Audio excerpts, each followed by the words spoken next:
Get ready for a no BS approach to health and fitness. This is NBS Fitness Radio.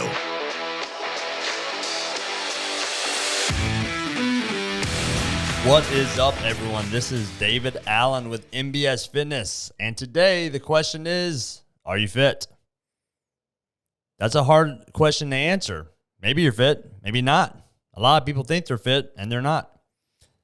The reason it's a hard question to answer is because there aren't clear definitions of what fitness or what health is. When we talk to new clients and they tell us that they want to be healthy and fit, and we ask them to give us some objective measurement to know when they are, they don't have that. And that's because these are terms that are thrown around a lot that actually don't have any clear or popularly understood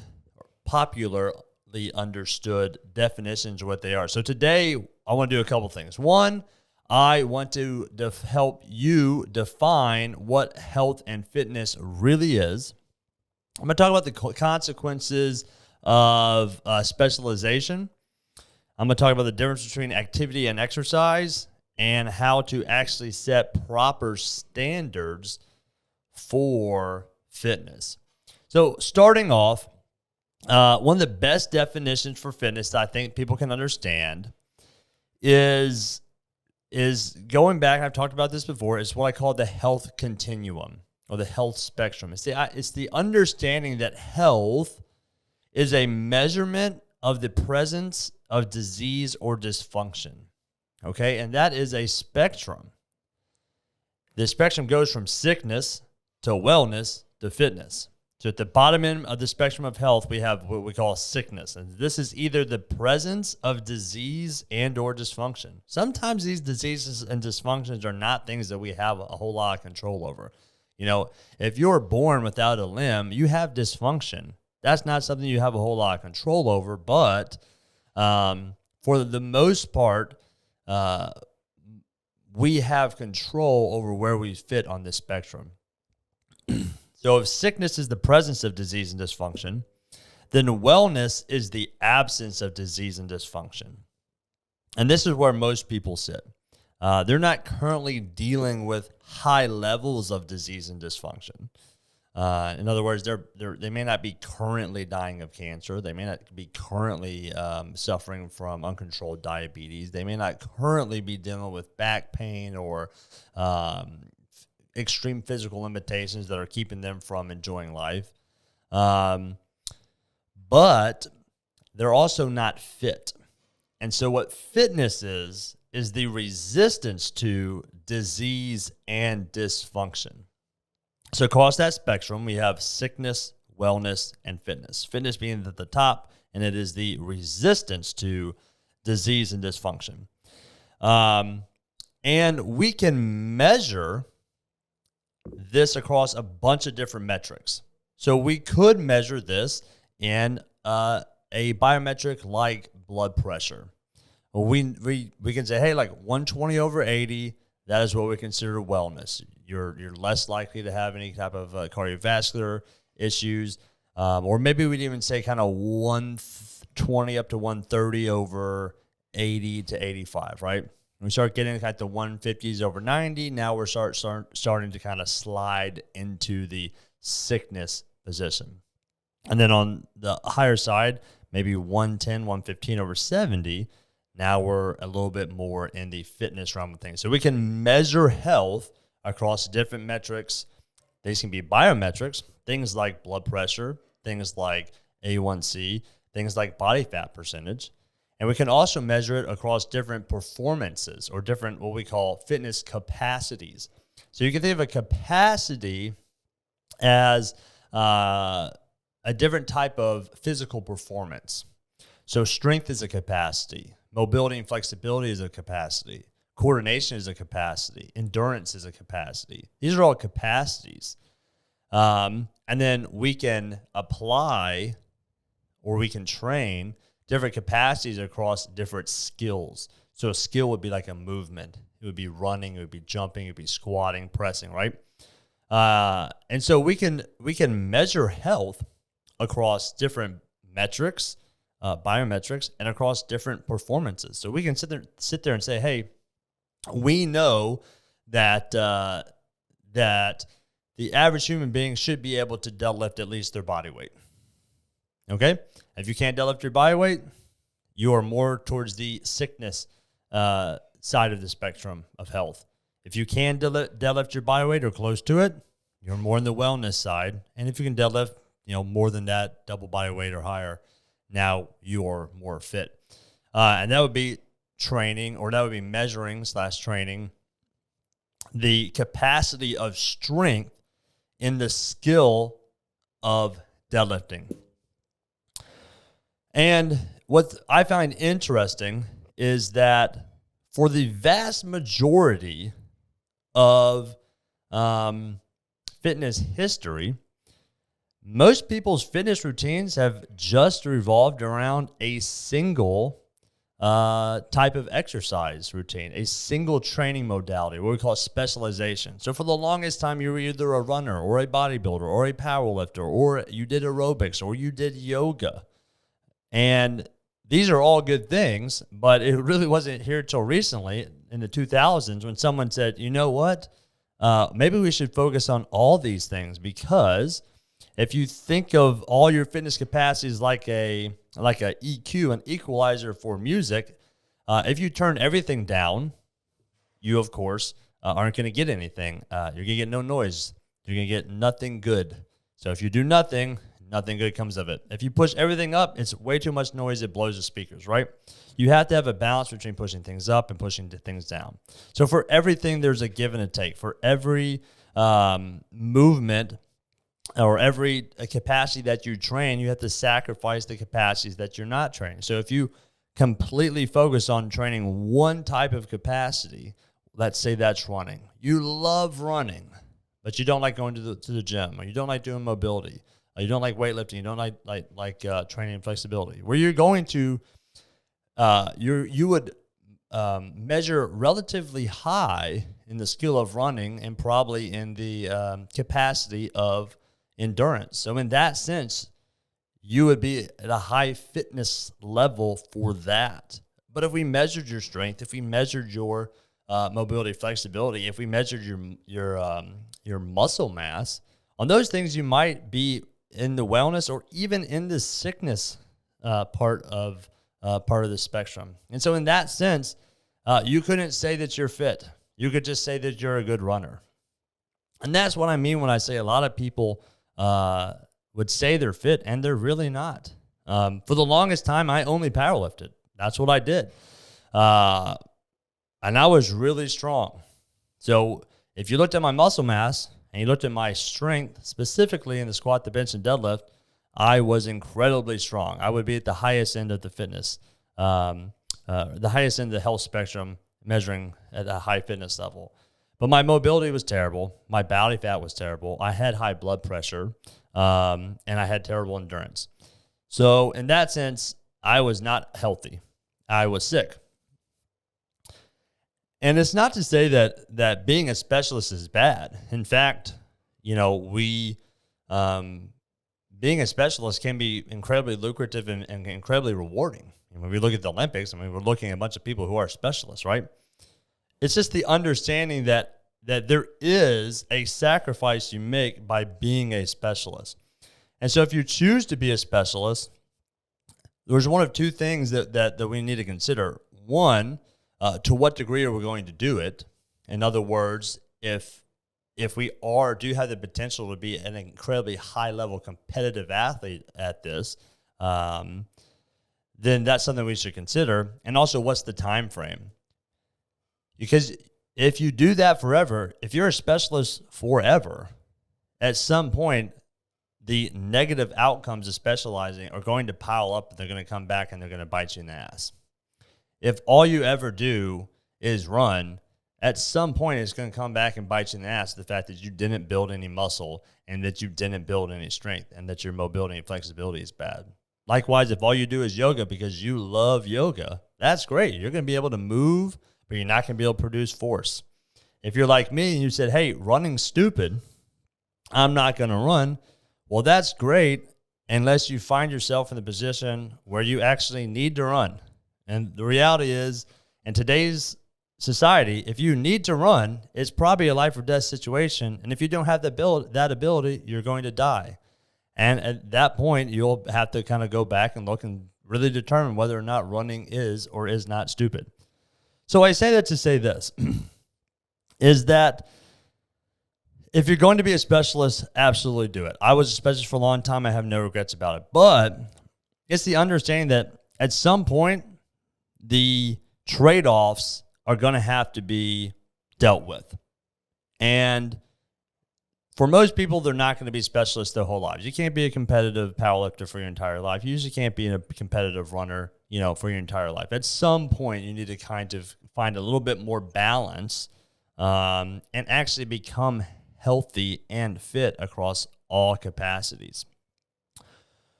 Part of the problem is that we as a society have a bad definition of what activity is and what exercise is. And so one of the things that we mess up is that we tell people to do activity as exercise. So we'll tell someone, hey, you just go walk a couple of days a week, or be active, go out and garden. Gardening and walking are not exercise. They are activity. Exercise is pushing the boundaries of your current physical abilities. And activity is doing things within those boundaries. So look, if you're 500 pounds, walking is probably exercise to you.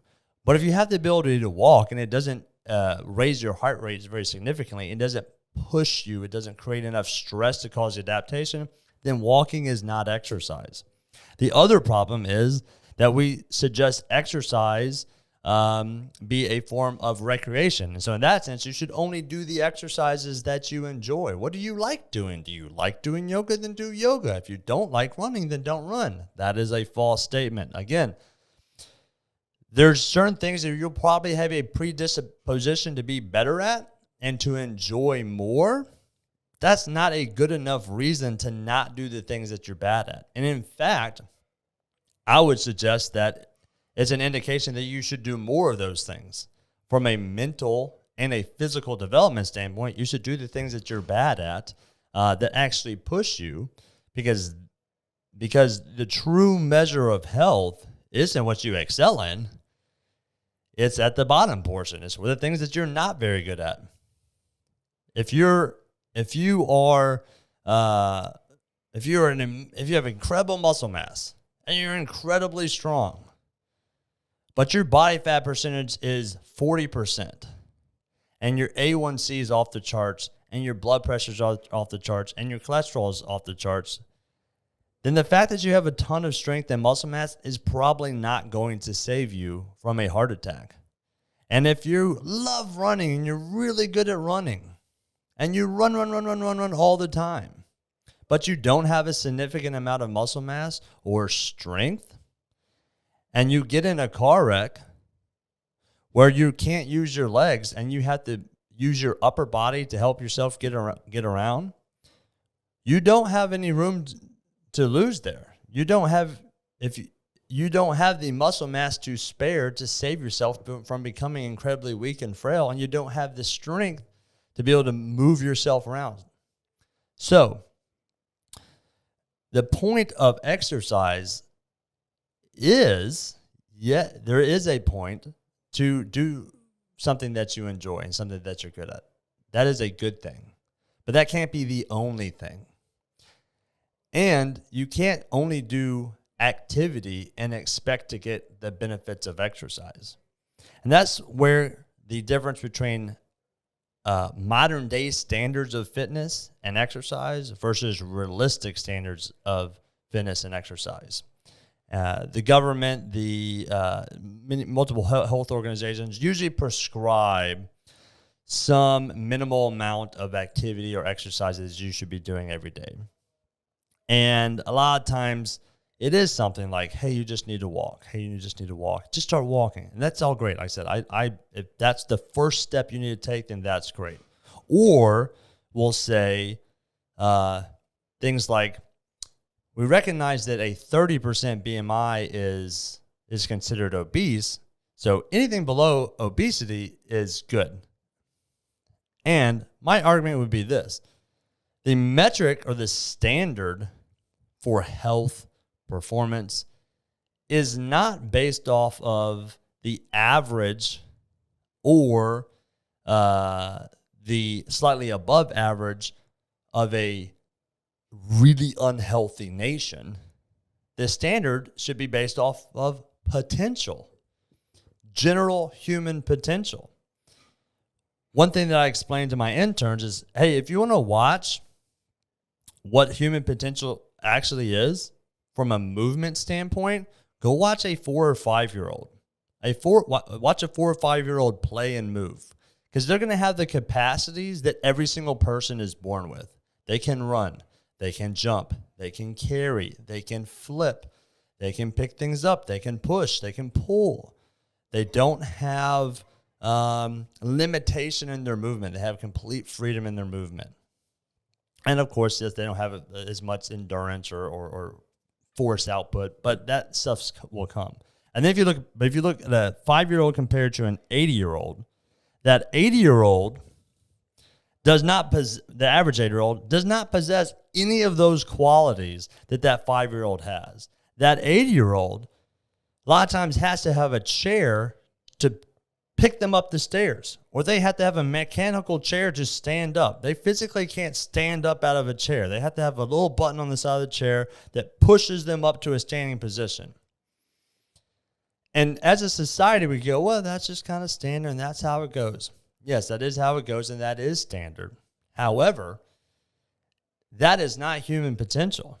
Human potential is that at 80 years old, you can run, jump, play, move with all the same capacities, maybe not to the same degrees as a 5-year-old, but you can still do all that. If we look at tribes or people in non-modernized countries, the 80-year-olds still do all that. They squat to poop. They sleep on the ground. They run. They carry. They do these things that they were born with. They were born with these abilities, and they die with those abilities.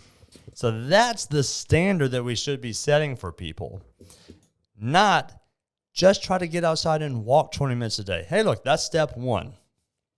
But if you're familiar with Dave Ramsey, the whole idea is not that, hey, do step one and then stop, or just continue to do step one and be okay with that. Step one, the purpose of step one is to get you to step 7 or whatever the final step is.